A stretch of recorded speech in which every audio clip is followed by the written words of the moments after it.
வாரும் பரிசுத்த ஆவியானவரே, நீர் எங்களை கிருபியாய் கொடுத்திருக்கிற நேரத்துக்காக உள்ளத்தின் ஆழத்திலிருந்து துதி ஸ்தோத்திரங்களை ஏறடிக்கின்றோம் அப்பா. இப்பொழுதும் உம்முடைய வார்த்தையை கேட்க நாங்கள் ஆவலோடு காத்திருக்கிறோம் அப்பா. அடியனை மறைத்து ஆவியானவர் தாமே இடைபெட வேண்டுமாய் ஜெபிக்கிறோம். உம்முடைய வார்த்தைக்கு விரோதமாய் உருவாக்கப்படுகிற எல்லா காரியங்களும் நசரேயனாகிய இயேசு கிறிஸ்துவின் வல்லமையின் நாமத்தினால் அப்புறப்படுத்துகிறோம் அப்பா. நீர் பேசும், நாங்கள் கேட்க ஆவலோடு காத்திருக்கிறோம். உம்முடைய வசனமே சத்தியம் சுவாமி. ஆமேன். கர்த்தருக்குள் பிரியமானவர்களே, இன்றைக்கு ஒரு விசேஷித்த நாள். நீ வந்திருக்கிற அனைத்து மகளிருக்கும் தேவ சமூகத்திலிருந்து வாழ்த்துதலையும் வணக்கத்தையும் தெரிவித்துக் கொள்கின்றோம். கர்த்தர் உங்களையும் உங்கள் குடும்பங்களையும் நீங்கள் சார்ந்திருக்கிற திருச்சபையும் உங்களுக்கு கொடுக்கப்படுகிற பின் தலைமுறையும் ஆசீர்வாதமாய் இருப்பார்களாக. கர்த்தர் இந்த நாளிலே தியானிக்க திருச்சபை நம்மை அழைத்திருக்கின்ற காரியங்களை நாம் பார்க்கின்ற பொழுது, இது உயிர்த்தெழுந்த திருநாளுக்கு முன்வரும் 4ஆம் ஞாயிறு, லெந்து என்னும் நாட்களின் 3ஆம் ஞாயிறு. இதற்காக திருச்சபை கொடுத்திருக்கிற மைய பொருள், அனைவரையும் இணைத்து கொள்ள அழைப்பு. பிள்ளைங்க சொன்னாங்களே, ஐயா சொன்னாரே, நாம் மீண்டும் சொன்னோமே. தலைப்பு ஏதோ அல்ல, ஆவியானவர் மூலமாய் திருச்சபையிலே கொடுக்கப்பட்ட வார்த்தை, அனைவரையும் இணைத்து கொள்ள அழைப்பு. இணைத்து கொண்டு வாழ்கின்றோமா? இணைந்து செயல்படுகின்றோமா? நம்முடைய வாழ்க்கை எப்படிப்பட்டதாக இருக்கின்றது? நமக்குள்ளாக எவ்வளவு போட்டி பொறாமைகள், எவ்வளவு பேதங்கள், நாம் செய்கின்ற காரியங்கள் நல்லது என்ற ஆண்டவர் எதிர்பார்த்து இந்த நாளிலே ஆவியானவருமாய் திருச்சபை நமக்கு அனைவரையும் இணைத்து கொள்ளும் அழைப்பு. நாம் எப்படி வாழ்ந்து கொண்டிருக்கின்றோம் என்பதை ஆண்டவர் அறிந்திருக்கின்றார். யாரும் மறுக்கவும் முடியாது, மறைக்கவும் முடியாது. நாம் இணைந்து வாழ்கின்றோமா, இணைந்து ஆராதிக்கின்றோமா? இன்றைக்கு இந்த திருச்சபையில் அமர்ந்திருக்கிற நமக்குள்ளாக ஒரு மன ஆவி உண்டா? பாரத்தோடு கூட, ஆத்ம பாரத்தோடு கூட ஒவ்வொருவரும் அமர்ந்திருக்க வேண்டிய காலங்களிலே இருக்கின்றோம். நாட்கள் நடக்கின்ற காலங்களிலே பார்க்கின்ற பொழுது உலகத்திலே நடக்கின்ற ஒவ்வொரு நிகழ்வும் நம்மை எச்சரித்து கொண்டிருக்கின்றது. நமக்கு அருகாமையிலே வந்துவிட்டது. நான் இந்தியாவுக்கு வரதுக்கு ரொம்ப நேரம் ஆகாது, மிசைல்ஸு. அப்போ ஏன் நமக்குள்ளாக ஒரு போட்டி பொறாமை? இன்றைக்கு திருச்சபை எதற்கு நம்மை அணைத்திருக்கிறது? அனைவரையும் இணைத்து கொள்ள அணைப்பு. நம்முடைய மகாகணம் பேராயர் என்ன சொல்லுவார் அடிக்கடி? அவருடைய இது என்ன? எல்லாருக்கும் எல்லாம். இதுதானே எல்லாருக்கும் நம்ம கேட்டுக்கிட்டு இருக்கோம். அவர் என்றைக்கு பேராயராய் பொறுப்பேற்றாரோ அன்றைக்கு இருந்து நம்முடைய கணம் பேராயர் அவர் சொல்லுகின்ற வார்த்தை எல்லாருக்கும் எல்லாம். எல்லாருக்கும் எல்லாம் என்று சொல்லுகின்ற பொழுது ஒரு இணைந்திருக்கின்ற ஒரு வாழ்க்கை தான் எல்லாருக்கும் எல்லாமா இருக்கும். இணைந்தில்லாத வாழ்க்கையில் எல்லாருக்கும் எல்லாத்தையும் கொடுக்க முடியாது. நாம் இணைந்துதான் வாழ்ந்து கொண்டிருக்கின்றோம், இணைந்துதான் ஆராதித்துக் கொண்டிருக்கின்றோம். ஆனால் இதை நாம் செய்கின்ற பொழுது நாம் எல்லாருக்கும் எல்லாம் கொடுத்திருக்கின்றோமா? கேள்வியை கேட்டு பார்க்கணும்.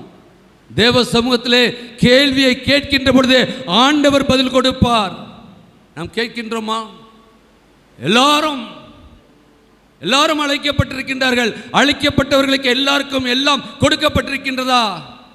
தேவன் கணக்கு கேட்பார். தேவனுடைய சமூகத்திலே நாம் கணக்கு ஒப்புவிக்க வேண்டும். இதை யாரும் மறந்து இந்த உலகத்திலே வாழ முடியாது. என்றால் நம்முடைய திருமண்டலம் எல்லா திருமண்டலத்திலும் ஒரு மூத்த திருமண்டலம், முன்னோடியான திருமண்டலம், அநேக மாவட்டங்களை உள்ளடக்கிய திருமண்டலம். அப்படினால எல்லா மாவட்டத்தில் இருக்கின்ற மக்கள் எல்லாம், திருச்சபை எல்லாருக்கும் எல்லாம் கிடைக்க வேண்டும் என்று சொல்லி இருக்கின்ற பொழுது நாம் ஏன் நாம் தனிப்பட்ட முறையிலே நம்முடைய வாழ்க்கையிலே எனக்குத்தான் எனக்குத்தான் எனக்குத்தான் என்று சொல்லி நாம் ஏன் வாழ்ந்து கொண்டிருக்கின்றோம்? நேற்றைய தினத்தில் தியானத்துக்கு கொடுத்த பொழுது இந்த தலைப்பை எடுத்த உடனே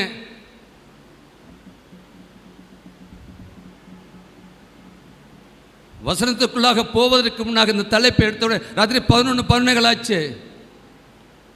ஏன்? ஆண்டவர் எல்லாவற்றையும் அறிந்துதான் வெளிப்படுத்திக் கொண்டிருக்கின்றார்.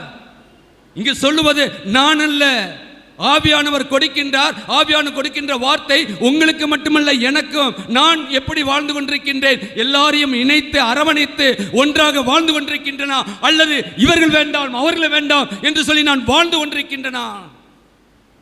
சிந்தித்து பார்க்க அழைக்கப்படுகின்றோம். இன்னைக்கு ஒரு 3 வேத பாடம் வாசிக்க கேட்டோம். 3 வேத பாடம் வாசிக்க கேட்டோம். ஏனென்றால் இன்றைக்கு சற்று நேர தியானத்திற்காக எடுத்துக்கொண்ட வேத பகுதி, அது முதலாம் வேத பாடத்தை எடுத்து வைத்துக் கொள்வோம். ஏசாவின் தீர்க்கதரிசன புஸ்தகம் 56ஆம் அதிகாரம் 1 முதல் 8 வசனங்களை நாம் வாசிக்க கேட்டோம். அன்புக்குரியவர்களே, இந்த ஏசாயா 50 அதிகாரம் ஒரு மிக மிக முக்கியமான செய்தியை நமக்கு சொல்லுகிறது. அது என்ன? தேவன் தம்முடைய ஜனங்களை எப்படி வாழ வேண்டும் என்று அழைக்கின்றார். நம்மளா அவருடைய ஜனம் அல்ல, நம்முடைய பிள்ளையாய் இருக்கின்றோமே, நாம் எப்படி வாழ வேண்டும் என்று அழைக்கிறார். மேலும் தேவனுடைய ரட்சிப்பு ஒரு சிலருக்கு அல்ல, அவரை தேடுகிற எல்லாருக்கும். எனக்கு மட்டும் நான் ரட்சிக்கப்பட்டு விட்டேன், நான் உத்தமன், நான் நீதிமான், நான் சன்மார்க்கன், நான் செய்வதெல்லாம் சரி அல்ல. ஆண்டவர் இங்கு சொல்லுகிறார், அது ஒரு சிலருக்கு அல்ல, அவரை தேடுகிற எல்லாருக்கும் திறந்திருக்கிறது. எனவே ரட்சிக்கப்படுகிறவர்களைத்தான் ஆண்டவர் அனுதினமும் சபையிலே கூட்டி சேர்க்கின்றார். அப்படினால் நீங்கள் நானும் ரட்சிப்பின் அனுபவத்துக்குள்ளாக இருப்போம் என்று சொன்னால் ஆண்டவரோடு இணைந்திருக்கின்றோம். ஆண்டவரோடு இணைந்திருக்கின்றோம் என்று சொன்னால் உடன் விசுவாசிகளோடு இணைந்திருக்கின்றோம்.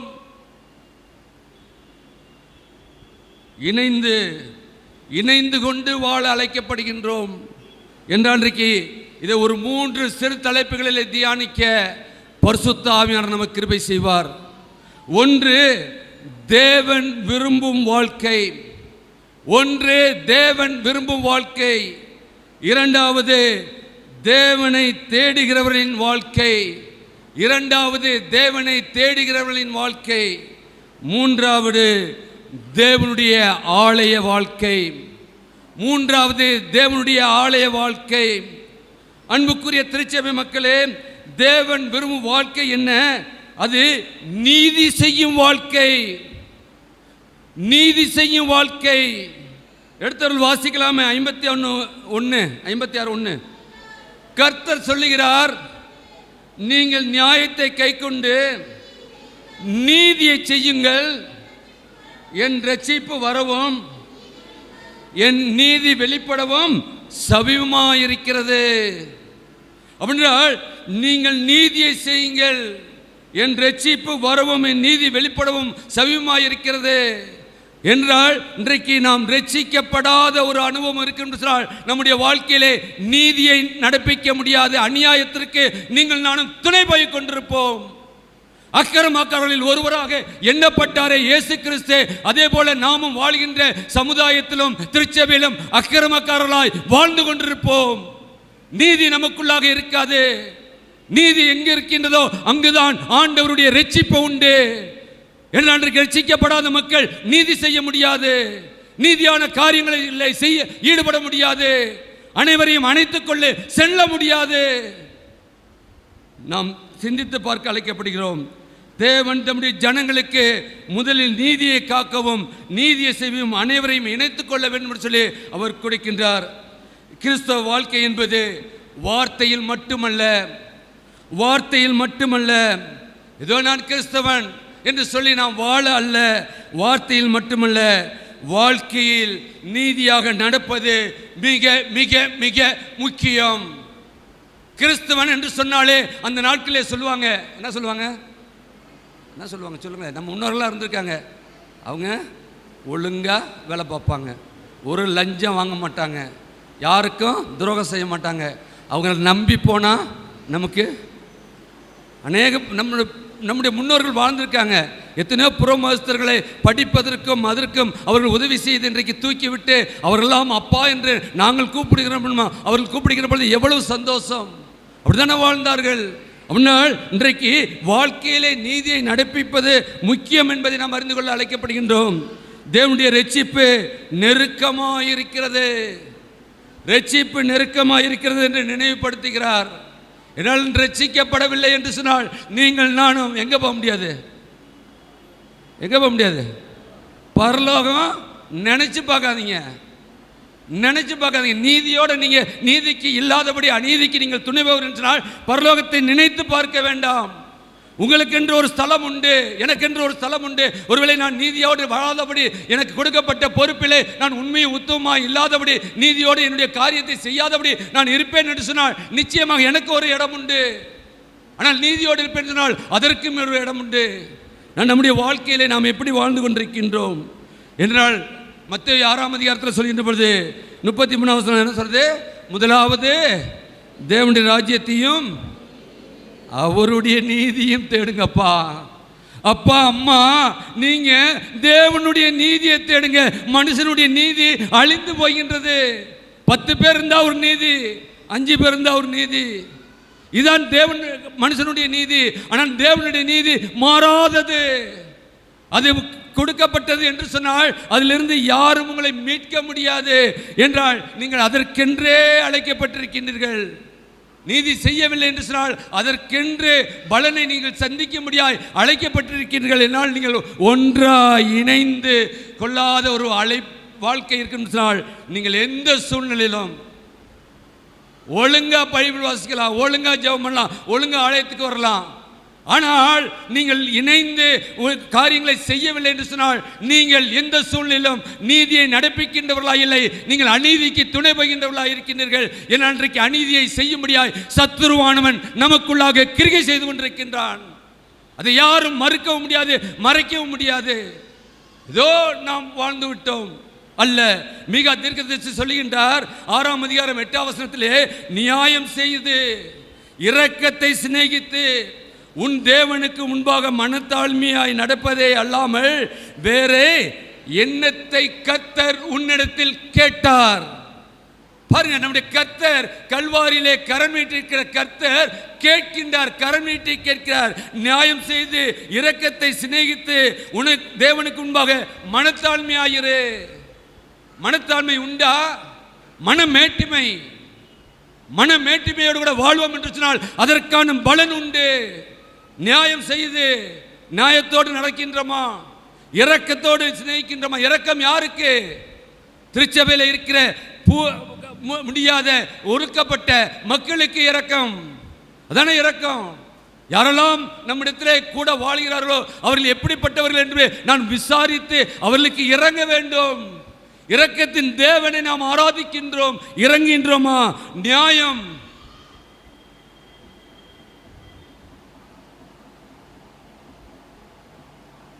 நாம் செய்கிற ஒவ்வொருவரும் நம்ம நியாயம் செய்கிறோம், அப்படிதானே சொல்கிறோம்ல. நான் நியாயமாக நடக்கிறேன். என்ன நியாயம்? நான் நடக்கிறது நியாயம்.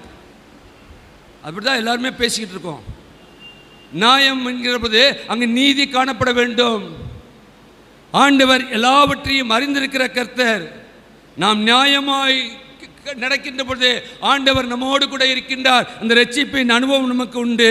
எனவேதான் யாக்கோபு சொல்கின்ற பொழுது சொல்கின்றார் 1:22, நீங்கள் உங்களை வஞ்சியாதபடி திருவசனத்தை கேட்கிறவர்களாய் மாத்திரமல்ல அதன்படி செய்கிறவர்களாயும் இருங்கள். அதன்படி செய்கிறவர்களாயும் இருங்கள். இன்றைக்கு செய்யல, ஆண்டவர் எதிர்பார்க்கின்றார். வரக்கூடிய நாட்களிலாவது என் மகன் என் மக செய்ய மாட்டாங்களா? என்னுடைய பிள்ளைகள் செய்ய மாட்டார்களா? என்னை அப்பா பிதாவே என்று கூப்பிடுகிறார்களே, இனி வரும் நாட்களிலாவது நான் சொல்லுகின்ற வார்த்தையை அவர்கள் வாங்கி உள்வாங்கி. இன்னைக்கு அநேகருக்கு என்ன, இது ஒரு சத்தம். சத்தம் போறதுக்கு எனக்கு என்ன ஆவி உண்டா? இல்லையே. அதை கேட்கிற காதுகளுக்கு அப்படி சத்தமாய் கொண்டுகிறது. ஆனால் நியாயப்படி வாழ்கின்றவர்களுக்கு இது சத்தியம். இந்த சத்தியத்தை அறிவீர்கள், சத்தியம் உங்களை விடுதலையாக்கும்.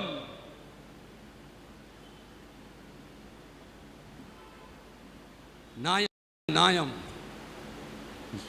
நியாயத்தை குறித்து பார்த்தோம்னா அது நிறைய பார்த்துட்டு போகலாம். அநேக காரியங்களை கர்த்தர் வெளிப்படுத்திக் கொண்டே இருக்கின்றார்.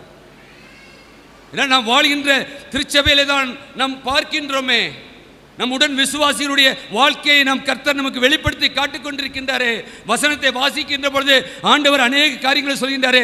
ஆண்டவரே நான் என்ன சொல்ல வேண்டும், நீர் சொல்லும் ஆண்டவரே சொல்லி நாங்கள் எவ்வளவு நேரம் ஆண்டவருடைய பாதப்படியிலே அமர்ந்து கர்த்தருடைய வார்த்தையை கொடுக்கின்றோம். அதை புரிந்து கொண்டும் புரியாதவர்கள் போல் சொல்லுவாங்களே, தூங்குறவன எழுப்பிடலாம், தூங்குறது மாதிரி நடிக்கிறவன.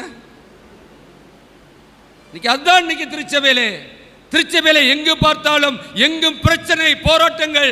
நான் செய்வது நியாயம், தீர்க்கிறவர் ஒருவர் இருக்கின்றார். அந்த நியாயம் நிச்சயமாக கடைசி நாட்களிலே உண்டு. அது யாருக்கும், உங்களுக்கு எனக்கு நாம் தப்பித்துக் கொள்ள முடியாது. எனவே அதற்கு நாம் ஜாக்கிரதை உள்ளவர்களாக இருக்க வேண்டும். அதற்கு நீங்கள் நானும் அனைவர்களையும் அணைத்துக் கொள்ளும் அழைப்பை இந்த நாளிலே ஆவியானவர் கொடுக்கின்றார், மனிதன் அல்ல. இன்றைக்கு பேராலயத்திலிருந்து சிற்றாலயம் கிராமத்தில் வரைக்கும் இந்த தலைப்பு தான் கொடுக்கப்படுகின்றது. தென்னிந்திய திருச்சபையிலே இன்றைக்கு எல்லாரும் ஒரு மனத்திற்காக அழைக்கப்பட வேண்டும், அனைவரும் இணைந்து கொள்ள அழைக்க வேண்டும். அன்புக்குரியவரே, இன்று பலர் தேவனை நேசிக்கிறோம் என்று சொல்லுகிறார்கள், ஆனால் வாழ்க்கையில் நீதியாக நடப்பதே இல்லை. ஆனால் ஆண்டவருக்கு இவ்வளவு கொடுக்குறேன், ஒரு என்ன கையேந்திக்கிட்டு இருக்காரா? கோயிலுக்கு இவ்வளவு கொடுக்குறேன், ஒரு என்ன ஒன்றும் இல்லாதவரா? நீங்கள் கோயிலுக்கு கொடுக்கலாம், ஆலயத்துக்கு கொடுக்கலாம், எல்லா காரியங்களிலும் நீங்கள் ஈடுபடலாம். ஆனால் உங்களுடைய செயல்பாடு நீதியற்றதாக இருக்கும் என்று சொன்னால் ஆண்டவர் அதை விரும்பவில்லை. வாழ்க்கையிலே நீதி வேண்டும். தேவன் விரும்புவது நேர்மையான வாழ்க்கை. நாம் பொய் பேசாமல், அநியாயம் செய்யாமல் பரிசுத்தமாய் வாழ வேண்டும். பொய் பேசுறமே, துணிகரமான பொய், ஏதோ ரோட்ல அல்ல, தேவ சமூகத்திலே நாம் துணிகரமாய் பொய்யான காரியங்களை நாம் பேசுகின்றோமே, செய்கின்றோமே. பொய்க்கு பிதாவு யாரு? சாத்தான். பின்னால போறமே. வாழ்க்கையிலே நாம் பொய் பேசாமல், அநியாயம் செய்யாமல் பரிசுத்தமான வாழ்க்கை வாழ வேண்டும். பரிசுத்தம் எங்க வரும்? ஆண்டவருக்குள்ளாக நாம் இருக்கின்ற பொழுதுதான். ஆண்டவருடைய இந்த நாட்கள்லாம் பார்க்கிறோம், எத்தனை திருவிருந்து எடுப்பதின் நோக்கம் என்ன? அந்த பரிசுத்தம் உள்ள இரத்தம் நம்மை கழுவி சுத்திகரிக்கிறது என்ற அந்த இரத்தத்தினாலேயே உடன்படிக்கையிலே நாம் கையெழுத்திடுகின்றோம். ஆண்டவரோடு கூட அந்த உடன்படிக்கையிலே நாம் செயல்படுகின்றோம். அதான் நாம் மீண்டுமாக நாம் இருக்கின்ற சூழ்நிலை நம்மை ஒவ்வொரு நாளும் பாவத்துக்குள்ளாக கொண்டு செல்கிறது. நாம் வாழ்கின்ற சமுதாயத்திலே நாம் நிம்மதியாக இருக்க முடியாதபடி இன்றைக்கு அநேக காரியங்களை செய்து கொண்டிருக்கின்ற சூழ்நிலை ஆண்டவர் இன்றைக்கு அழைக்கின்றார், இருகரங்குட்டி அழைக்கின்றார். நம்முடைய வாழ்க்கையை அறிந்திருக்கின்றார். தேவன் விரும்பும் வாழ்க்கை நீதி செய்யும் வாழ்க்கை. நோட் பண்ணிக்கங்க. தேவ ஜனமே, விசுவாச கூட்டமே, எந்த சூழ்நிலையும் அநீதிக்கு நீங்கள் உடைபோவீர்கள் சொன்னால் நீங்கள் ரட்சிக்கப்படவில்லை. எத்தனை நாள் நீங்கள் ஆராதனைக்கு வந்தாலும், எவ்வளவு நாள் நீங்கள் உறுப்பினராக இருந்தாலும் நீங்கள் ரட்சிக்கப்படாத ஒரு வாழ்க்கை இருக்கும் என்று சொன்னால் நீதியற்ற ஒரு வாழ்க்கை. எனவே எந்த சூழ்நிலையிலும் சூழ்நிலைகள் மாறிக்கொண்டிருக்கின்றது. சூழ்நிலையை அறிந்திருக்கிற கர்த்தர் தான் இன்றைக்கு ஒரு எச்சரிப்பின் செய்தியை கொடுத்து கொண்டிருக்கின்றார். எனவே நம்முடைய வாழ்க்கை நீதியோ உள்ள வாழ்க்கையாக இருக்க ஆண்டவர் உங்களுக்கும் எனக்கும் கிருபை செய்வார். இரண்டாவதாக, தேவனை தேடுகிறவர்களின் வாழ்க்கை. தேவனை தேடுகிறவர்களின் வாழ்க்கை தேவன் கைவிடாத வாழ்க்கை. தேவனை தேடுகிறோம், தேவன் கைவிடாதவராக இருக்கின்றார். வாசிக்கலாமே 2-5 வரைக்கும். இப்படி செய்கிற மனுஷனும் இதை பற்றி குறிந்து ஓய்வு நாளை பரிசுத்த குலைச்சலாக்காதபடி ஆசரித்து ஒரு பொல்லாப்பையும் செய்யாதபடிக்கு உன் கையை காத்து கொண்டிரு. மனுபுத்திரனும் பாக்கியவான். கர்த்தரை சேர்ந்த அந்நிய புத்திரன் கர்த்தரன் என்னை தம்முடைய ஜனத்தை விட்டு முற்றிலும் பிரித்து போடுவார் என்று சொல்லானாக.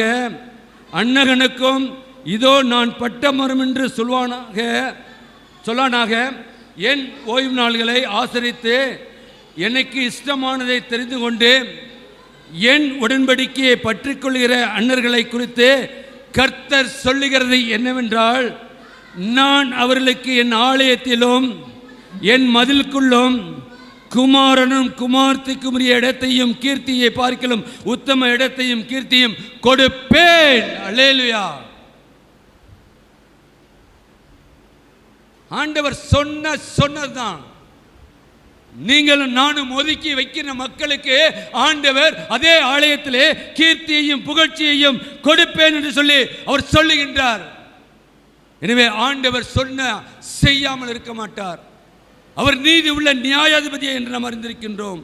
நான் அவர்களுக்கு என் ஆலயத்திலும் என் மதிலிலும் குமாரனும் குமாரத்துக்குரிய இடத்தையும் கீர்த்தியை பார்க்கலும் உத்தம இடத்தையும் கீர்த்தியும் கொடுப்பேன். தேவன் மனிதர்களை போல பார்க்கிறவர்ல. நம்ம பார்க்குறோம்ல எப்படி பார்க்குறோம்? நிறைய பேர் பார்க்குறதே இல்லை, அது வேற விஷயம். பார்த்தா பார்க்காம போகிறது உங்களுக்கு நல்லது, நமக்கு நல்லது, அப்படி தானே? பார்க்குறதுனா எப்படி பார்க்குறோம்? அவங்களுடைய வெளிப்புற தோற்றத்தை பார்க்கின்றோம். ஆனால் ஆண்டவர் வெளிப்புற தோற்றத்தை பார்க்கிற தேவனே அல்ல, அவர் உள்ளான உயிர்தயத்தை பார்க்கின்ற தேவன். உன் உள்ளத்திலே வஞ்சனையோடு கூட நீ தேவ சமூகத்திலே அமர்ந்திருப்பாய் என்று சொன்னால் நிச்சயமாக அந்த வஞ்சனைக்குள்ள பலன் உனக்கு உண்டு. வஞ்சனை ஆவி இன்றைக்கு எங்கும் இருக்கின்றது. யாரை வஞ்சிக்கலாம், யாரை குற்றப்படுத்தலாம், யாரை வீழ்த்தலாம்? முடியாது மிஸ்டர், முடியாது மிஸ்ஸஸ். நிச்சயமா சொல்றேன், யாரும் முடியாது. ஆண்டவர் எங்களோடு கூட இருக்கின்றார் சொன்னால், ஆண்டவர் நம்மோடு கூட இருக்கின்றார் சொன்னால் யாரும் உங்களையும் என்னையும் தள்ள முடியாது. அவர் கைவிடாத நேத்தர், தூக்குவார். நம்மை எப்படி நடத்துகின்றார்களோ அதற்கேற்ற பலன் அவர்களுக்கு உண்டு. அது நிச்சயமாக நாம் கண்ணால் காண்போம். அந்நிய கண்கள் அல்ல, நம்முடைய சொந்த கண்கள் காணும். இதான் வேதவசனம் சொல்கின்றது. தேவன் பார்க்கிறல்ல, உண்மையாக அவரை தேடுகிறவர்களை அவர் ஏற்றுக்கொள்கிறார். உண்மையாய் தேடுகிறவர்களை உண்மையா நீதியோடு, ஆண்டவரே என்னுடைய வாழ்க்கையை நீர் அறிந்திருக்கிறப்பா, என்னை எதற்காக நீர் அழைத்தீரோ அந்த அழைப்பிலே நான் பாத்திரவனா இருக்க எனக்கு கிருபை தாரும் ஆண்டவரே. நான் யாரையும் டிபெண்ட் பண்ணி இல்லை.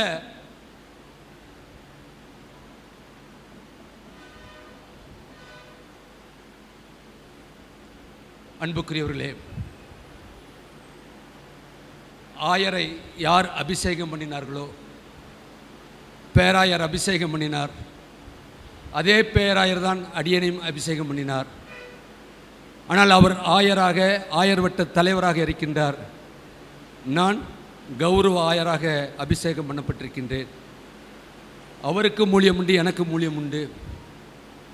அவர் சொல்லுகின்ற காரியங்களை கேட்டு நான் செயல்பட வேண்டும். இதுதான், அதான முறை, அதான முறை. அதே பேராயர் எனக்கு அபிஷேகம் பண்ணார். அவர் தான் என்னோடு, நான் அவரோடு கூட பயணித்திருக்கின்றேன். ஆனால் ஆயர் இன்றைக்கு என்னை இந்த தேதியிலே எனக்கு இந்த பிரசங்கத்தை போட்டிருப்பார்னு சொன்னால், நான் ஆயிரத்தில் இல்லை, உங்கள்கிட்ட இல்லை, நான் பேராயிரத்தில் கேட்டுட்டு தான் வந்து பிரசங்கம் பண்ணுவேன். சொல்லம்மா, சொல்லுங்க, சொல்லலாமா? பேராயர் எல்லாருக்கும் வேண்டும், பேராயர் எல்லாரோடு கூட உண்டு. ஆனால் பேராயர் எந்த சபையிலும் நிர்வாகத்திலே அவர் தலையிட மாட்டார். அவர் ஆயரை கூப்பிடுவார். ஆயிரத்தில் என்ன சொல்கின்றாரோ அதுதான் அந்த திருச்சபையில், அந்த சபையிலே நடைபெறும். அதான் நடக்கணும். எப்படி நடக்குது? அன்பு காட்ட வேண்டும், உறவு காட்ட வேண்டும். எனக்கு ஜெனரல் செக்ரட்டரி தெரியும் என்று சொல்லி நான் இங்கே வந்து ஆயிரத்தில் நான் அவர்கிட்ட கேட்டுதான் நான் பிரசங்கம் பண்ணுவேன். என்னை எதற்காக இங்கே போட்டிருக்கின்றார்களோ, என்ன பணியோ அந்த பணியை செய்ய வேண்டும். செய்ய முடியவில்லை என்று சொன்னால் கடிதாசிலே எழுதி கொடுத்து விட்டு நான் போய்விட வேண்டும். நான் யாரையும் கொண்டாந்து ஐயா எனக்கு பல இவர் பிரசங்கம் பண்ணுவார் சொல்லி நிறுத்தக்கூடாது. இதான வாழ்க்கை. இதான நீதி உள்ளது. கைவிடாத ஆண்டவர் யாரை கைவிட மாட்டார்? நம்முடைய அழைக்கப்பட்ட அழைப்பிலே உண்மையும் உத்தமமாக இருக்க வேண்டும். அந்த அழைப்பை செய்ய முடியவில்லை என்று சொன்னால், மற்றவர்களை நாம் நம்பி வாழ்ந்து கொண்டிருப்போம் என்று சொன்னால், நிச்சயமாக அந்த வாழ்க்கை வேண்டாம். ஆண்டவரை மட்டும் நம்புவோம். ஆண்டவர் என்னை அழைத்திருக்கின்றார். அழைத்த அழைப்புக்கு நான் பாத்திரமானாய் இந்த நாளிலே தேவ சமூகத்திலே இந்த பலிபீடத்திலிருந்து இந்த வார்த்தையை கொடுக்கின்றேன். அடுத்த வாரம் எங்கேயோ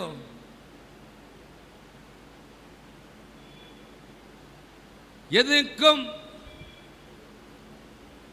சொல்றாங்களே, ஒண்ணு வேண்டாம். நம்ம தேர்ந்தெடுத்த யாரு? தமிழக முதலமைச்சர் பதவியேற்றவுடன் என்ன சொன்னார்? இந்த நிர்வாகம், அது அவருடைய அரசு, எனக்கு ஓட்டு போட்டவங்களுக்கும் ஓட்டு போடாதவனுக்குமான அரசாங்கமாக இருக்குது. அப்படி தான் சொன்னேன். அவர் உங்களை மாதிரி என்னை மாதிரி வந்து பிதா குமாரன் பரிசுத்தாவி நாமத்தில் திருமுழுக்கு பெற்றாரா? இல்லை அவர் உங்களையும் என்னை மாதிரி வார வாரம் பைபிளை தூக்கிட்டு ஆலயத்துக்கு வராரா? ஆண்டவரை அறியாதவர்களே ஆண்டவர் செயல்படுகிறார் சொன்னார். ஆண்டவரை அறிந்திருக்கிற நீங்கள் நானும் தைரியத்தோடு இன்னைக்கு பாவங்களை செய்து கொண்டிருக்கின்றோம். முடியலையே, ஓட்டு போடாதவங்களை வாழ்த்த முடியலையே. அவர்களுக்கு செய்வது அடுத்தது, வாழ்த்த முடியவில்லையே. கர்த்தர் எல்லாவற்றையும் அறிந்த தேவன். மீண்டும் மீண்டும் சொல்கிறேன், ஆண்டவர் எல்லாவற்றையும் உணர்த்தி கொண்டிருக்கின்றார். நீங்கள் நினைக்கிற மாதிரிலாம் கிடையாது. இன்னைக்கு ஆண்டவர் கொடுக்கின்ற வார்த்தை வேத புத்தகத்தில் இன்னைக்கு கொடுக்கப்பட்ட தலைப்பு தான். வேற எந்த தலைப்புக்கு நான் போகிறது, எங்கேயுமே போகிறது கிடையாது. எந்த ஆலயத்துக்கு போனாலும் அன்றைக்கு அங்கே என்னவோ அதுதான். ஏன்னா நான் அதில் அனுபவப்பட்டவன். ஒரு ஆலயத்தில் கொடுத்தேன். அவர் என்னங்க என்ன இது பண்ணுறீங்க, சாபம் போடுறீங்கன்னு. நான் சொன்னேன், இல்லையே, ஆண்டவர் கொடுத்த வார்த்தை அது உங்களுக்கு எனக்கு அதுதான். கொடுக்கப்படுகின்ற வார்த்தையிலே ஒரு மனம் திரும்புதல் இன்றைக்காவது இருக்க வேண்டும். எல்லாரையும் அரவணைத்துக் கொள்ளும் அழைப்பு இதுதான் திருச்சபை. எல்லாரையும் ஒரு முதலமைச்சர் தமிழகத்தை ஆளுகிறவர் எல்லாரையும் அரவணைத்துக் கொண்டு போகின்றார் சொன்னால், நமக்குள்ளாக ஏன் மற்றவர்களோடு கூட விரோதங்கள்? இன்னைக்கு எல்லா சபைகளிலும் திருச்சபையே இன்றைக்கு பார்க்கின்ற பொழுது பேராயரத்தில் போய் பார்த்தோம்னா அவ்வளவு பிரச்சனைகள். பேராயர் திருமண்டலத்தை பார்ப்பாரு, அப்படித்தானே? திருமண்டலத்துக்கு அவர் முழு திருமண்டலத்தில் உள்ள 1000 எத்தனை வட்டம் இருக்கோ அவர்களுக்கு போதர்களுக்கு சொல்ல வேண்டிய காரியங்கள் சொல்வார். இங்கே அது நம்ம பேராயரை குறித்து நீங்கள் பார்க்கின்ற பொழுது அவர் ஒரு வார்த்தை அண்டர்லைன் பண்ணுவார். எல்லாரும் கேட்டிருப்பீங்க.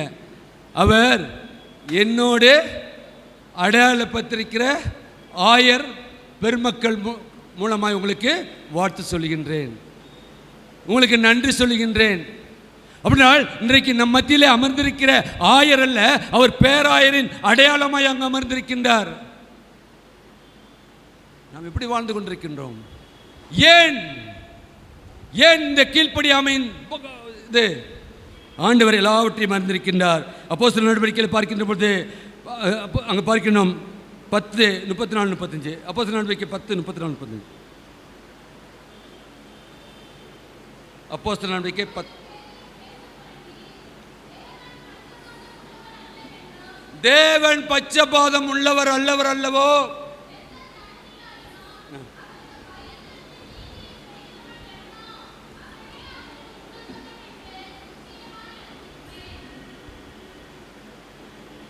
பேதுரு சொல்லுகிறார். பேச தொடங்கியவுடன் என்ன சொல்றாரு? நீங்கள் நானும் ஆராதிக்கிற தேவன் பட்சபாதம் உள்ளவர் அல்ல என்றும், எந்த ஜனத்தினாவது அவருக்கு பயந்திருந்த நீதியை செய்கிறவன் எவனோ அவனே அவருக்கு உகந்தவன் என்றும் நிச்சயமாய் அறிந்திருக்கின்றேன். அப்படின்னா ஆண்டவருடைய காரியங்களை எவன் நீதியோடு செய்கின்றாரோ அவன்தான் அவருக்கு உகந்தவனாக இருக்க முடியும். இன்னைக்கு நான் கௌரவ குருவா இருக்கிறேன்னா, இந்த கௌரவ குரு என்ற அந்த பதவி நான் பெருமைப்படக்கூடாது. என்னால் இந்த பதவி பெருமைப்பட வேண்டும். இல்லைன்னா நான் இதில் நிற்பது வெறுமை. என் ஆண்டவருக்கு நான் ஊழியர் செய்வது வெறுமை. ஒரு கௌரவ குருவை அனுப்புகின்றோம் என்று சொன்னால் அவர் மூலமாய் ஆண்டவருடைய வார்த்தை வரும் என்று சொல்லி விசுவாசிக்க வேண்டும்.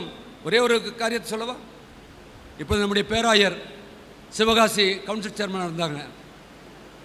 திருமங்கலத்தில் ஒரு பேராலயம் கட்டப்பட்டது. கட்டப்பட்டோடனே அங்கே டெடிகேஷன் நடந்தது. டெடிகேஷன் நடக்கிற அன்றைக்கி ஒரே பிரச்சனை. 4 மணிக்கு பேராயர் வர வேண்டியது 5 மணி வரைக்கும் வரவில்லை. வந்தார், அன்றைக்கு நடந்து விட்டது.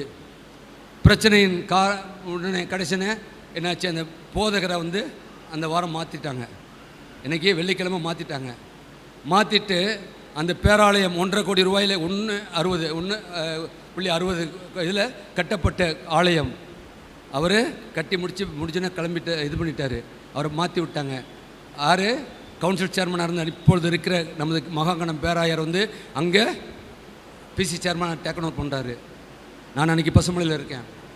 பசுமலையில் அன்றைக்கி சனிக்கிழமை அவர் ஃபோன் பண்ணியிருக்காரு. வெள்ளிக்கிழமை அவர் எடுத்துகிட்டு சனிக்கிழமை ஃபோன் பண்ணியிருக்காரு. என்னை அங்கே போக சொல்லணுன்னு.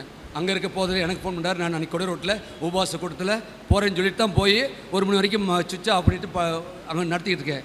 1 மணிக்கு ஆன் பண்ணோன்னே நான் எத்தனை தடவை கூப்பிட்றது, ஏன் நீங்கள் இது பண்ணுறேன்னு சொல்லி பசுமலை என்னங்க சொல்லுங்க, ஏன்னா நீங்கள் கவுன்சிலர் சேர்மன்ட்ட பேசுங்கன்னாரு. என்கிட்ட நம்பரில் கொடுங்கண்ணே. அப்புறம் பேசினேன்.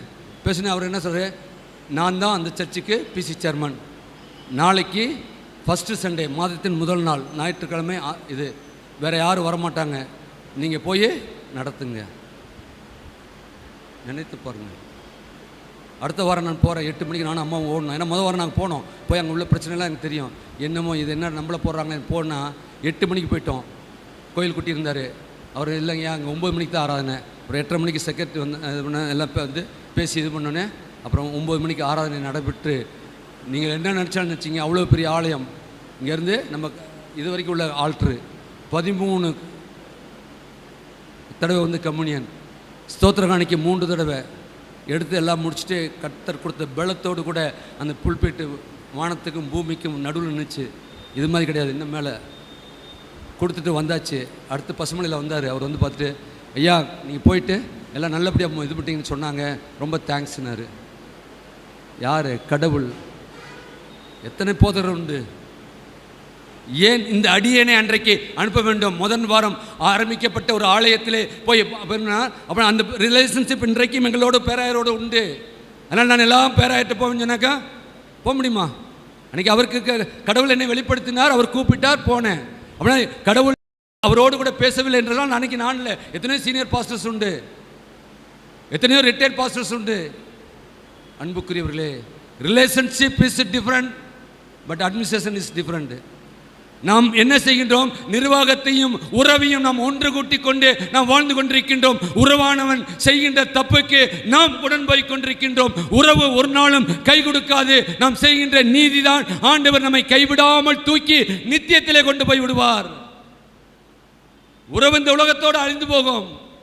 இந்த உறவுக்காக நீங்கள் நானும் நம்முடைய வாழ்க்கையை ஆண்டவரை தேடாத ஒரு வாழ்க்கை. ஊழியத்துக்கு அழைக்கின்றோம், அழைப்பு கொடுக்கின்றோம், ஊழியத்துக்கு வாரமா? ஊழியம் என்பது கர்த்தருக்கு அல்லவா? இது மனுஷனுக்காக நாம் ஊழியம் பண்ணுகின்றோமா? மனுஷனை பிரியப்படுத்துவதற்காக நாம் ஊழியம் பண்ணுவோம் என்று சொன்னால் அது வீண். ஆண்டவர் மகிமைப்பட வேண்டும். எதை செய்தாலும் அதன் மூலமாக ஆண்டவருடைய நாமம் மகிமைப்பட வேண்டும். எனவே அங்கு பார்க்கின்ற பொழுது அவர் பாகுபாடற்றவராக இருக்கின்றார்.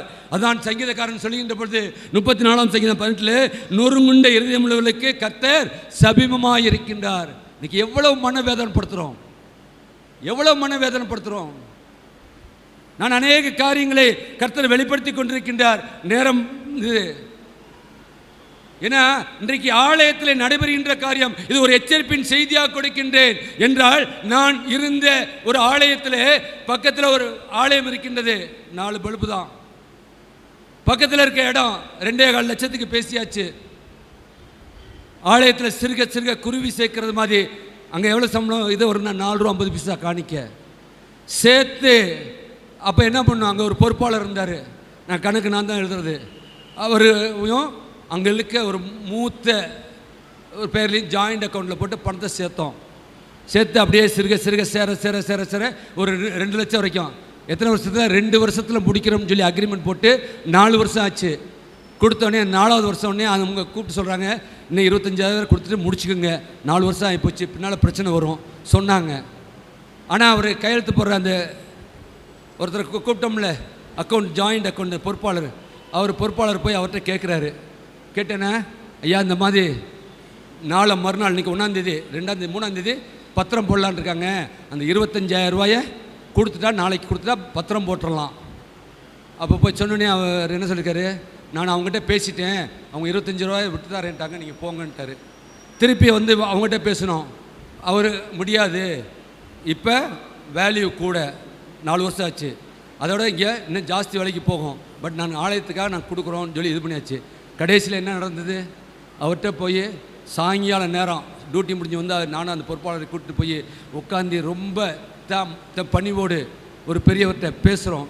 எல்லாம் பேசணும். ஐயா நீங்கள் சொல்கிறது தம்பிங்க 25,000 ரூபா கம்மினா அது நமக்கு நல்லது தான், ஆனால் அவங்க முடியாதுங்கிறாங்க, நாளைக்கு கொடுக்கலன்னா நாளைக்கு ரிஜிஸ்ட்ரேஷன் பண்ண முடியாதுன்னு. அந்த வார்த்தை சொன்ன மாத்திரத்தில் அவர் சொன்ன வார்த்தை என்ன தெரியுமா, ஏன்னா அவருக்கு என்ன ஒரே ஒரு பவர், அந்த செக்கில் கையெழுத்து போடுறது பவர். என்ன செக்கில் கையெழுத்து போடுற அந்த பவர் தான் அவனுக்கு இருந்தது. அந்த பவர் வச்சுக்கிட்டு அவர் சொல்கிறார், நீங்கள் இதுக்கு தான் வந்தீங்களா, போங்க போங்க. விரட்டப்பட்டவன் அடுத்த நாள் காலையில் வந்து கடன் வாங்கி அந்த பணத்தை கொடுத்து அடுத்த நாள் 3ஆம் தேதி ரிஜிஸ்ட்ரேஷன் முடித்தோம். இன்றைக்கி அதோடைய விலை 1 சென்ட் 10 லட்ச ரூபா, 12 சென்ட் இடம். இன்றைக்கி 1 சென்ட் இடம் 10 லட்ச ரூபாய். இன்றைக்கி 12 சென்ட் இடம் ஆலயத்தை ஒட்டி இருக்கின்றது. அந்த ஆலயம் சிற்றாலயமாக இருந்தது, இன்றைக்கி பேராலயமாக நிற்கிறது. 1.25 கோடியில் கட்டி. அந்த அந்த கஸ்பா சபையிலே அந்த மாதிரி கிடையாது. ஆண்டவர் யாரை கொண்டு எந்த நேரத்தில் எதை சித்தமாக இருக்கிறாரோ செய்வார். ஆனால் கடந்தது என்ன சொல்லி முடிச்சிடுறேன், கையெழுத்து போடல, சரி வேண்டாம், அக்ரிமெண்ட் முடிச்சாச்சு, சேல் டீல்லாம் முடிச்சாச்சு, எல்லாம் முடிச்சாச்சு. முடிஞ்சதுக்கப்புறம் என்ன நடந்துச்சு, ஒரு கொரோனான்னு ஒன்று வந்துச்சு இல்லை, வந்துச்சா? கொரோனாலேயே அவர் பாவம் போய் ஒரு ஆஸ்பத்திரியில் போய் அட்மிட் ஆகிட்டார். அந்த ஆஸ்பத்திரியில் கொரோனா ட்ரீட்மெண்ட் பண்ணியிருக்காங்க, இறந்துட்டார். நடந்தது என்ன தெரியுமா, இறந்தோடனே அவங்க என்ன பண்ணிட்டாங்க, ஆஸ்பத்திரிக்காரன் நேராக தத்தனிக்கு ஃபோன் பண்ணி சொல்லிட்டான், ஸோ இறந்தாச்சுன்னு சொல்லி அங்கே கம்ப்யூட்டரில் ஏறியாச்சு. இவரை எல்லாம் முடிச்சுட்டு தூக்கி போய் கல்லறையில் அடக்கம் பண்ணலான்னு போய்கிட்டு இருக்கும்போது ஃபோன் வருது ஆம்புலன்ஸ் டிரைவருக்கு, எங்கே தத்தநெறி கொண்டு வாங்க, தத்தநெறி கொண்டு வாங்க, ஏன்னா இங்கே ரெக்கார்ட் ஆயிடுச்சு, நாங்கள் அனுப்ப முடியாது. போய் எரித்து சாம்பலாகி ஒரு இதில் கொடுத்து கொண்டாந்து அடக்கம் பண்ணோம். 4 பேர் தான், யாரும் பார்க்கல. 4 பேர், அவங்க மகன் 2 பேர், போதகர், கோயிலுக்குட்டி. என்ன வாழ்க்கை! அவருடைய சொந்த பணத்தை கேட்கவில்லை. ஆலயத்திலே மக்கள் எதற்கென்று கொடுத்தார்களோ அதை கேட்டோம். கேட்டதற்கு அவர் வீட்டை விட்டு போங்கள், துரத்தப்பட்டவன் நான். அன்புக்குரியவர்களே, நாம் செய்வது அதான் நம்ம பாவம் மன்னிப்பு சொல்கிறது, செய்யத்தக்கவில்லை செய்யாமல் இருந்தாலும் பாவம் செய்கிற, அப்படி தானே? செய்யத்தக்கவில்லை செய்ய, எந்தெந்த நேரத்தில் எதை செய்யணுமோ. எனக்கு பவர் இருக்கு. பவர் எங்கிருந்து ஆண்டவர் கொடுக்கவில்லை என்று சொன்னால், ஆண்டவருடைய பிள்ளைகள் கொடுக்கவில்லை என்று சொன்னால் கையெழுத்து போட முடியாது.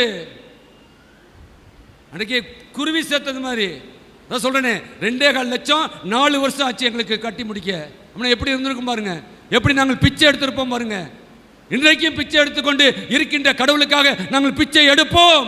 நாங்கள் பிச்சைக்காரர் தான். நாங்கள் அதற்காக ஆண்டவருக்கு நாங்கள் மகிமை சேர்த்து கொண்டே இருக்கின்றோம். நாங்கள் யார் இடத்திலாவது ஏதாவது கொடுங்கன்னு பிச்சை எடுப்போம். நீங்கள் என்ன பண்ணாலும் ஆண்டவருக்கு விரோதமாக யாருனாலும் அவர்கள் நிலைத்ததாக இல்லை. இது எச்சரிப்பின் செய்தி, எச்சரிப்பின் செய்தி. என்னால் நம்முடைய ஆண்டவர் நொறுங்குண்ட இருதயத்தை பார்க்கின்றார். இந்த இருதயம் இருக்கு, நொறுங்குண்டதன் மறுங்குண்டமான இருதயத்தை புறம்பே தள்ளாத தேவன் சொல்லி சங்கீதக்காரன் சொல்கின்றார். அப்படின்னா நீங்கள் நானும் இப்படி என்றே வாழ்ந்து கொண்டிருக்கின்றோம். யோவான் 6:37 என்னிடத்திலே வருகிற ஒருவனையும் நான் புறம்பே தள்ளுவதில்லை. யாரு மனமேட்டிமையோடு போன சேர்த்துக்கு வரா? மனமேட்டிமையோட நான் அதிகாரம் அந்தஸ்து ஆண்டவரத்தில் போக முடியாது. நீ இங்க வந்து முழங்காலை படியிட்டு ஆண்டவரே நான் வெறுமை, நான் ஒன்றுமற்றவன் என்று சொல்லி கரத்தை நீட்டுகின்ற பொழுதுதான் ஆண்டவருடைய பிரசன்னம், ஆண்டவருடைய உடன்படிக்கையின் மூலம் உங்களுக்கு கிடைக்க வேண்டிய ஆசீர்வாதம் கிடைக்கும். இன்னைக்கு நல்லா வாஸ்தமே, நற்செய்தி பகுதி வாசிக்க கேட்டோமே, மத்தேயு 15 21 முதல் 28 பார்த்தோமே. அதில் என்னாச்சு? தேடி ஆண்டவரை தேடி வருகிற வாழ்க்கை. கானானிய ஸ்திரீ தேடி வருகிறார். கைவிட்டாரா? கைவிட்டாரா? அங்கே எல்லாரும் சொல்கிறாங்க பின்தொடரா விட்டுன்னு அங்கே சொல்கிற பொழுது அங்கே ஏனென்றால் கானானியர்கள் அவர்கள் கடவுளுக்கு தூரமானவர்கள், கடவுள் விரும்பாத காரியங்களை செய்கின்றவர்கள் என்று சொல்லி அங்கு பார்க்கின்றோம். அப்படிப்பட்ட கானானிய ஸ்திரீ தன் மகளின் சுகத்துக்காக என் மீது மனதிருங்கும் என்று சொல்லி தேவ சமூகத்திலே வந்தார். ஆனால் அநேக இடர்பாடுகளும் தடைகளும் அவைகளை மீறி இயேசுவிடத்திலே வந்து விண்ணப்பம் பண்ணினார் என்று பார்க்கிறோம். இயேசு அங்கே நாயின்னு சொல்கிறாரு. என்ன சொல்கிறேன்? ஆமாம் ஆமாம் ஆண்டவரே, நான் நாய் தான். எஜமானின் மேஜிலிருந்து விடவும் துருக்கிக்கொள்ளே பொறுக்கிக் கொள்ளும் நாய் தான் நான். எவ்வளவு தாழ்த்த முடியும்? ஆண்டவருடைய சமூகத்தில் நீங்கள் நாம் தாழ்த்துகின்றோமா?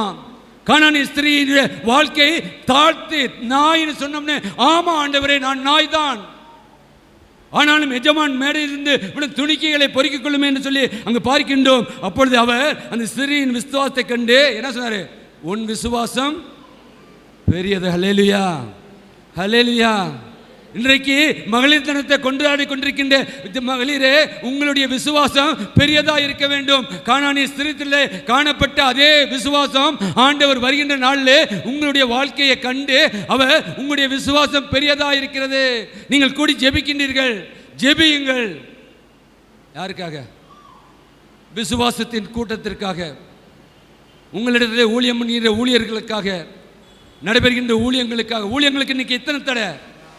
ஊழியம் பண்ண முடியலையே. ஊழியத்திற்கு எத்தனை தடை? இன்னைக்கு கீழமாத்தூரை சுற்றி இருக்கிற கிராமம்லாம் நாங்கள் சனிக்கிழமை போனோம்.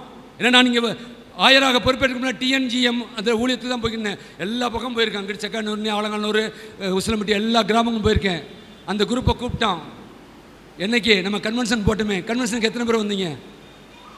கன்வென்ஷனுக்கு எல்லாத்துக்கும் தான் அழைப்பு, எல்லாரும் தானே அழைக்கப்பட்டோம். ஆனால் அழைக்கப்பட்டவர்கள் அநேகம், தெரிந்து கொள்ளப்பட்டவர்களோ சிலராக இருந்தீர்கள். அங்கே வந்தோம். எப்படி இருந்துச்சு? அங்கே போனோம், பக்கத்தில் காமாட்சிபுரம், மேலக்க மாத்தூர் எல்லாம் போனோன்னே எல்லாம் திறந்த வாசல். இதே நாங்கள் செகண்ட் பண்ணப்போ நீங்கள் இங்கே வராதிங்க, போங்க, இந்த வேலைலாம் எங்களுக்கு கடவுள் இருக்கார், நீங்கள் போங்க. விரட்டின இடமும் உண்டு, விரட்டப்பட்டவங்களும் உண்டு. ஆனால் அங்கே நாங்கள் சென்ற பொழுது காமாட்சிபுரத்தில் வாங்க சாப்பிட்டு போங்க, காப்பி கடையில் பண்ணி டீ குடிச்சிட்டு போங்க. ஊழியம் செய்ய தான் நாம் அழைக்கப்பட்டிருக்கின்றோம். ஒரு கீழமாத்தூர் ஒரு கிளை சபையை நாம் உருவாக்கி இருக்கின்றோம் சொன்னால் அதற்கு எவ்வளவு இடர்பாடுகள் உண்டு வந்தது. அதை ஆரம்பித்த காலத்திலிருந்து அதை திறக்க வரைக்கும் எவ்வளவு இடர்பாடு, இன்றைக்கு வரைக்கும் அதற்கான இடர்பாடுகள் உண்டு. ஏன்னா ஆண்டவருடைய நாமம் அங்கு மகிமைப்படுகின்றது. இருளா இருந்த அந்த இடம் இன்னைக்கு வெளிச்சத்தை கொடுத்து கொண்டிருக்கின்றது. இருளில் இருந்த ஜனங்கள் பெரிய வெளிச்சத்தை கண்டு ஒவ்வொருவரும் நின்று சிலுவையை நோக்கி பார்த்து செல்கிறார்கள். அது உண்மை. நாங்கள் போங்க வைக்க ஐயாவும் நாங்கள் போகிறோமே, கம்யூனியன் கொடுக்குறோமே, ஞாயிற்றுக்கிழமை சாயங்காலம் வார ரோட்டில் போகிற, அது காரை ஓட்டிட்டு போகிற எந்த டிரைவர்னாலும் திரும்பி பார்க்காம போல. அப்படிப்பட்ட ஒரு மகிமையான ஆலயத்தை, திருத்துவ ஆலயத்தை பிதா குமாரன் பரிசுத்தாகிய திரியேக தேவன் அங்கு வீற்றிருக்கின்றார். அப்படிப்பட்ட ஆலயத்துக்கு எவ்வளவு விரோதம் இங்கே பார்க்குறோம். அவருடைய விசுவாசத்தை கண்டு நீங்கள் ஜெபிக்க வேண்டியது, நீங்கள் விசுவாசத்தோடு ஜெபிங்கள். நீ சபைகளில் குழப்பம் வேண்டாம், சபைகளில் பிரிவினை வேண்டாம், எல்லாரும் இணைந்து கொள்ள வேண்டும். அனைவரும் இணைத்து கொள்கின்ற அழைப்பை ஆண்டவர் எனக்கு கொடுத்திருக்கின்றார். நான் ஜெபிக்கின்ற பொழுது ஆண்டவர் அனைவரையும் இணைப்பார் என்ற இந்த விசுவாசத்திலே நீங்கள் ஜெபியுங்கள். இந்த 40 நாளில் ஒரு வித்தியாசத்தை காண்போம். நான் நிறைய காரியங்களை சொல்லிட்டே போகலாம். தூரமாக இருந்தவர்களை தம்மிடத்தில் இணைத்துக் கொண்டார். கானானிய ஸ்திரீ தூரமாக இருந்தார், ஆண்டவருக்கு பிரியமில்லாத இடத்துல இருந்தார். ஆனால் ஆண்டவரத்தில் வந்த பொழுது அவருடைய விசுவாசம் பெரிதாக இருந்த பொழுது அவரை இணைத்து கொண்டாரே. நாம் எப்படி நம்முடைய உடன் விசுவாசிகளை இணைத்து கொண்டிருக்கின்றோமா?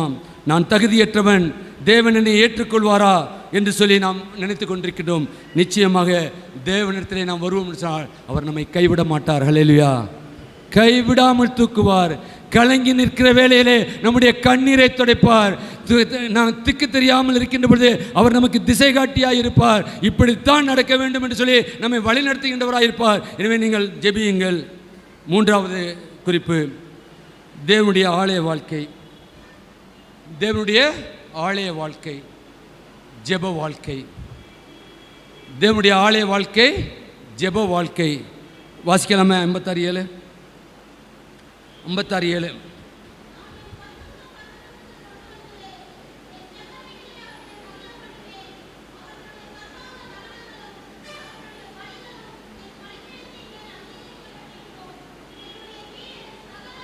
என்னுடைய வீடு சகல ஜனங்களுக்கும் ஜெப வீடு எனப்படும். தீர்க்கதரிசி சொல்கிறார், என்னுடைய வீடு சகல ஜனங்களுக்கும் ஜெப வீடு. இது தேவனுடைய இதயத்தை காட்டுகின்றது. தேவன் எவ்வளவு இரக்கமுள்ளவர் என்பதை காட்டுகின்றது. ஏனால் வீடற்ற நிலையிலே இன்னைக்கு அநேக மக்கள் உண்டு. ஆனால் அவருடைய வீட்டிலே வருகின்ற பொழுது அது தேவனுடைய வீடாக இருக்கின்றது. அப்படினால் தேவனுடைய வீட்டிலே வருகின்ற இந்த வசனம் நம் தேவனுடைய உள்ளத்தின் ஆழத்தை நமக்கு வெளிப்படுத்துகின்றதா இருக்கிறது. தேவன் ஒரு இனத்துக்கோ அல்லது ஒரு மக்களுக்கோ ஒரு ஜனத்துக்கோ தேவன் அல்ல. இந்த வசனத்தை பார்க்கின்ற பொழுது இயேசு சாமி எங்க சொன்னாராம்? ஆலயத்திலே சொன்னார். அப்படிதான் போட்டிருக்கு, ஆலயத்திலே சொன்னார். அன்புக்குரியவர்களே, ஆலயத்திலே அவர் சொல்லுகின்றார். இன்றைக்கு அதே தூய இம்மானுவேல் ஆலயத்திலே சொல்லப்படுகின்றது, இந்த வீடு எல்லாருக்கும் ஜெப வீடு. அப்படின்னா இதே தான் ஆண்டவராய் இயேசு சாமி சொல்லுகிறார் மார்க் 11:14, என்னுடைய வீடு எல்லா ஜனங்களுக்கும் ஜெப வீடு எனப்படும். நிப்பாட்டிட்டாரா? வாசிக்கலாமே. அது தீர்க்கதரிசி சொன்னதை சொல்லணும். அதே தான் ஆண்டவர் சொல்றாரு. ஆண்டவராய் இயேசு சுவாமி சொல்றாரு மார்க் 11:17, என்னுடைய வீடு எல்லா ஜனத்துக்கும் ஜெப வீடு எனப்படும் என்று எழுதியிருக்கிறது இல்லையா?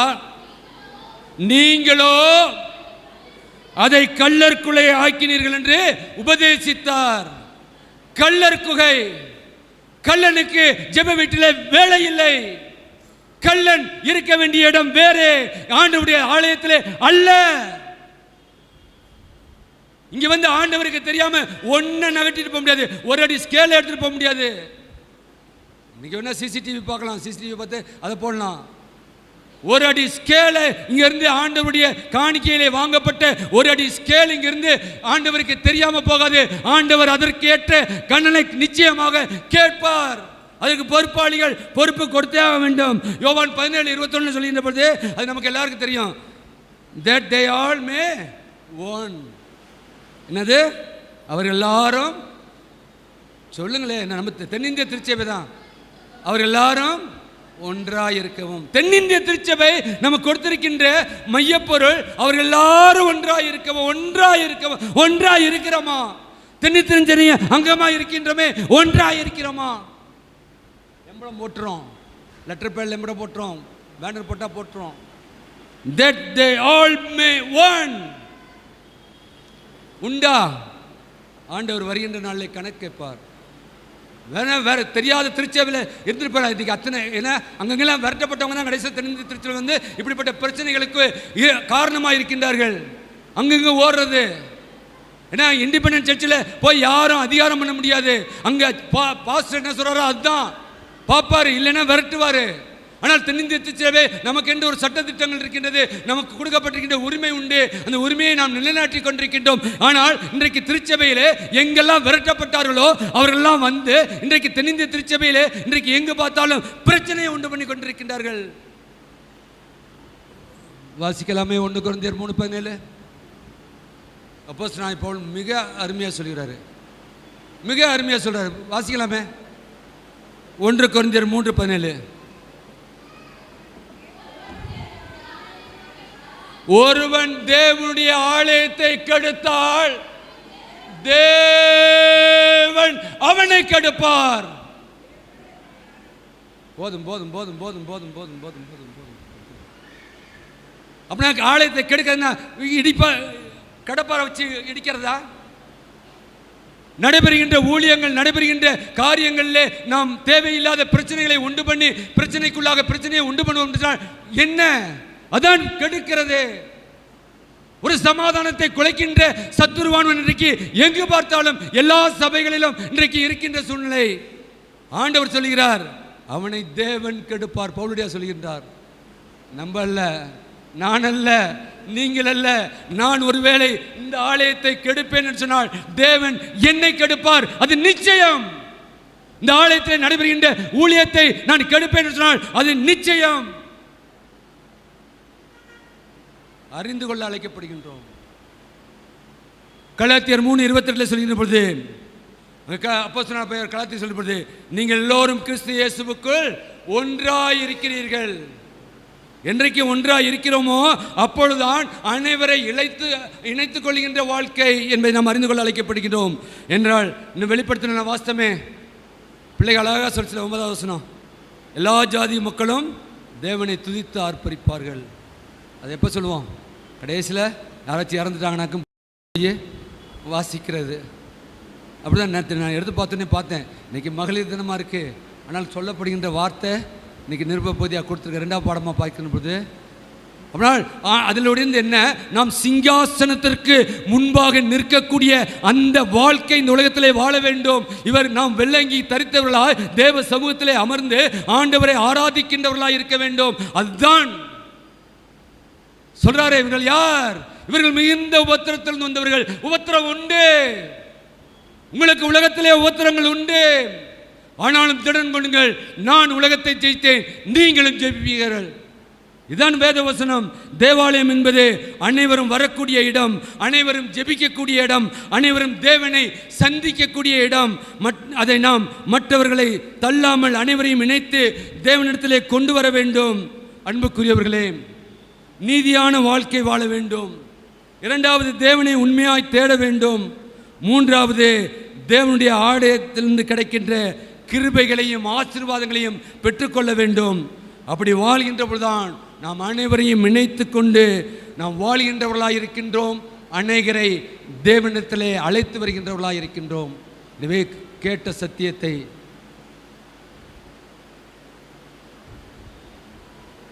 ஆண்டவருடைய வார்த்தை ஒருபோதும் வெறுமனே திரும்பாது என்று சொல்லி வேதம் சொல்கிறது. வைங்க, சிந்தித்து பாருங்க. எனக்காக அல்ல, உங்களுக்காக அல்ல, உங்களுடைய பின் தலைமுறைகளுக்காக நீங்கள் சிந்தித்து பாருங்கள். யாத்திராகமத்தில் சொல்கிறது, பெற்றோருடைய பாவங்கள், அவருடைய மீறுதல்கள் 3ஆம் 4ஆம் தலைமுறை மட்டும் கேட்கப்படும்.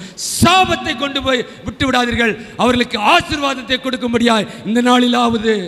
நம்ம நல்லா வாழ்கிறோம் அல்ல, நம்முடைய முன்னோர்கள் வாழ்ந்த வாழ்க்கை தான் இன்றைக்கி நமக்கு ஆசீர்வாதமாக இருக்குது.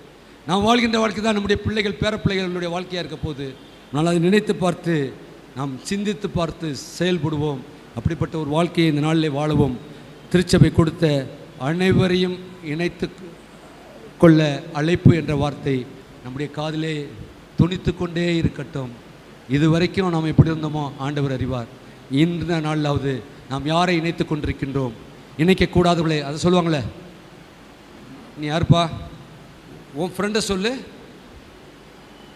உன் ஃப்ரெண்டை மாத்திரம் சொல்லுப்பான்னு அவனை கேட்க. இப்போ என்ன ஒருத்தங்க ஒன்று சின்ன தம்பி, உன் பேர், உன் ஃப்ரெண்டு யார் சொல்லு, ஃப்ரெண்டு யாருன்னு நான் சொன்னேன்னா அப்போ அவங்க என்ன சொல்லுவாங்க? ஃப்ரெண்டு அப்படின்னா சின்ன தம்பி. இப்படி தான் நம்முடைய உறவு, நம்முடைய நண்பன் யார் என்று நாம் அடையாளம் கண்டுகொண்டு இந்த நாட்களே வாழவில்லை என்று சொன்னால் வரக்கூடிய சாபத்திற்கும் நாம் முதல் ஆளாக இருக்க போகின்றோம். எனவே நீங்கள் நானும் ஒரு விசை தேவ சமூகத்திலே கண்களை மூடுவோம். ஆண்டவரே, இந்த நாளிலே நீர் அநேக வார்த்தைகளை கொடுத்தீரப்பா. உம்முடைய வார்த்தையை நாங்கள் கேட்டிருக்கின்றோம் அப்பா. இது வெறும் சத்தம் அல்ல ஆண்டவரே. ஒருவேளை இது ஒரு சிலருக்கு சத்தமாக இருக்கலாம், நான் கத்தினதாக இருக்கலாம். ஆனால் உண்மையாக உம்மை தேடி வந்திருக்கிற ஒரு ஜன கூட்டம் உண்டப்பா. உம்முடைய பாதப்படியிலே அமர்ந்திருக்கிற ஒரு ஜன விசுவாச கூட்டம் உண்டப்பா. அவருடைய கண்ணீரை நீர் கண்டிருக்கிறீரப்பா. இந்த நாளில் கத்தாவே, அவர்கள் கத்தாவே உம்முடைய பாதப்படியிலே வந்து அமர்ந்து கத்தாவே இந்த சத்தியத்தை கேட்டிருக்கின்றார்கள். அவர்களுக்குள்ளாக நீர் கிரிகை செய்யும். வரக்கூடிய நாட்களிலே கத்தாவே அவர்கள் உமக்கென்று எழுப்பி பிரகாசிக்கத்தக்கதான ஒரு வாழ்க்கை வாழவும், நீதியோடும் கத்தாவே நீர் கைவிடாத தேவன் என்பதை பற்றி பிடித்து உலகத்தின் மக்களை கத்தாவே நம்பி போகாதபடி கத்தாவே இதோ ஏற்ற வேளையிலே கத்தாவே கையை உதறிவிட்டு செல்கின்ற மக்கள் மத்தியிலே வாழ்ந்து கொண்டிருக்கின்றோம். ஆனால் நீர் எந்த சூழ்நிலையிலும் எங்களுடைய கையை விடாதபடி எங்களை தூக்கி எடுக்கின்ற கத்தர் என்பதை உணர்ந்து பார்த்து கத்தாவே இதுவரைக்கும் ஒருவேளை மனிதனுடைய கையை பிடித்து நடந்திருப்பார்னு சொன்னால் இந்த நேரத்திலே அவர்கள் தங்களை ஆராய்ந்து பார்த்து கத்தாவே உம்முடைய கரத்தை பிற்றி படித்துக் கொள்ள நீர் கிருபையாய் ஜெபிக்கிறப்பா. இந்த ஆலயத்திலிருந்து ஏறெடுக்கிற எல்லா ஜெபத்துக்கும் உம்முடைய கண்கள் திறந்தவைகளாய் இருக்கிறதற்காக நன்றி எடுத்திருக்கிறோம். உம்முடைய செவிகள் கேட்கிறதாய் இருப்பதற்காக நன்றியோடு மித்திருக்கிறப்பா, ஸ்தோத்திரிக்கிறோம். நாளை கத்தாவே அடியனுக்கு கொடுத்த பலத்திற்காக நன்றியோடு, அடியன் மூலமாக நீர் பேசின வார்த்தைக்காக நன்றியோடு நாங்கள் கேட்டிருக்கின்றோம் அப்பா. அடியனும் கத்தாவே வந்திருக்கிற மக்களும் கேட்டிருக்கின்றோம் அப்பா. எங்களுடைய வாழ்க்கையை ஒரு விஷயம் நாங்கள் ஆராய்ந்து பார்த்து உமக்கென்று எங்களை அர்ப்பணிக்க நீர் எங்களுக்கு நீர் பேசும் ஜெபிக்கிறோம் ஜீவன் நல்ல பிதாவே. ஆமேன், ஆமேன்.